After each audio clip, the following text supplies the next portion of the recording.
এখানে পৃথিবী অনেক ভয়ঙ্কর একটা পরমাণু যুদ্ধের কারণে তার শক্তি এবং সৌন্দর্য হারিয়ে ফেলেছিল। এমনকি বাতাস থেকে অক্সিজেনও শেষ হয়ে গিয়েছিল। প্রতিটা জায়গায় শুধুমাত্র ধ্বংস হয়ে যাওয়া শহরের স্তূপ পড়েছিল, যার কারণে কয়েকটা মানুষই পৃথিবীতে বেঁচে ছিল, যাদের মধ্যে একটা মেয়ে প্রতিদিন শহরের ভাঙা রাস্তায় মালামাল খুঁজতে বের হতো। কিন্তু একদিন সে একটা ভয়ঙ্কর ভাবে ভেঙে যাওয়া রোবটকে খুঁজে পায়। তার বুকে অনেক গভীর একটা ক্ষত থাকার কারণে সেখান থেকে কারেন্ট বের হচ্ছিল। তখন হঠাৎ করে রোবটটা বন্ধ হয়ে গেলে মেয়েটা তার যন্ত্রপাতি বের করে সেটাকে ঠিক করতে শুরু করে। কিন্তু যখনই মেয়েটা রোবটটাকে জোড়া লাগাতে শুরু করে তখনই সে ওই রোবটের অতীতের কথা জানতে পারে। সেই রোবটটা তার দলকে নিয়ে একটা বিশেষ মিশন কমপ্লিট করার জন্য এখানে এসেছিল। কিন্তু তখনই একটা লাল চোখওয়ালা শত্রু রোবটের সঙ্গে তাদের লড়াই শুরু হয়ে যায়, যার কারণে তার দলের সবাই এক এক করে ঘায়েল হয়ে গেলে সেও ভয়ঙ্কর ভাবে ঘায়েল হয়ে যায়। এরপর রোবটটা দ্বিতীয়বারের মতো যখনই তার চোখ খুলে তখন সে দেখতে পায় সে একদমই ঠিক হয়ে গিয়েছে। তার বুকের ক্ষতটাও জোড়া লেগে গিয়েছিল। তখন মেয়েটার এই উপকারের কারণে সে মেয়েটার গোলাম হয়ে যায়। এরপর সে মেয়েটার সঙ্গে মেয়েটার ঠিকানায় চলে যায়। তার ঠিকানাটা অনেকগুলো ছোট ছোট গাছের চারা দিয়ে ঘেরা ছিল, কিন্তু পরমাণু বোমের বিষাক্ততার কারণে সেখানে কোনো গাছই বাঁচতে পারতো না। তবুও মেয়েটা হার না মেনে মেশিনের মাধ্যমে নতুন উপায়ে গাছেদেরকে বাঁচানোর চেষ্টা করে।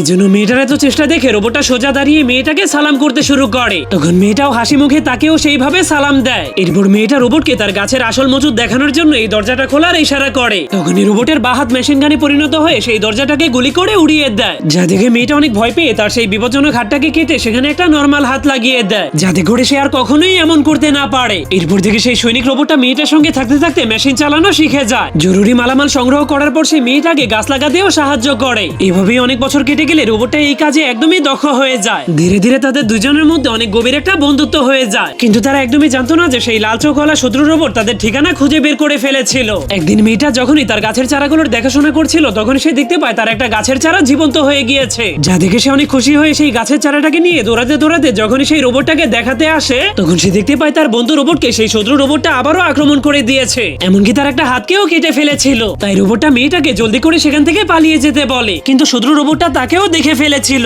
এজন্য মেয়েটাকে বাঁচানোর জন্য ঘায়েল রোবটটা শত্রুর উপরে আক্রমণ করে দেয়, কিন্তু তার একটা হাত না থাকার কারণে সে তাকে ঠিকমতো মারতে পারছিল না, যার কারণে সে দুর্বল হয়ে নিচে পড়ে গেলে মেয়েটা তাকে বাঁচানোর জন্য শত্রু রোবটকে ভয়ঙ্কর ইলেকট্রিক শক দিয়ে দেয়। কিন্তু তখনই শত্রু তাকে অনেক জোরে একটা ধাক্কা মেরে দূরে ফেলে দেয়, যার কারণে তার বন্ধু প্রচন্ড ব্যথা পেলে ভালো রোবটটা শয়তান রোবটটার উপর অনেক রেগে যায়। এই জন্য সে জলদি করে তার মুখের মাধ্যমে তার হাতটাকে খুলে সেখান থেকে একটা তলোয়ার বের করে আনে, আর সেই তলোয়ারটাকে শত্রুর পাছার মধ্যে ঢুকিয়ে দিলেই শত্রু মরে যায়। কিন্তু যখনই তার রাগ শান্ত হয়ে যায় তখন সে দেখতে পায় সেই মেয়েটা মাটিতে মরে পড়ে আছে, যা দেখে অনেক কষ্টে রোবটের মনটা অনেক খারাপ হয়ে যায়। এই জন্য সে প্রতিদিন তার মালিকের কথা মনে করে মন খারাপ করে বসে থাকতো। যাওয়ার আগে আপনি কি ফোন ব্যবহার করেন তা কমেন্ট করতে ভুলবেন না।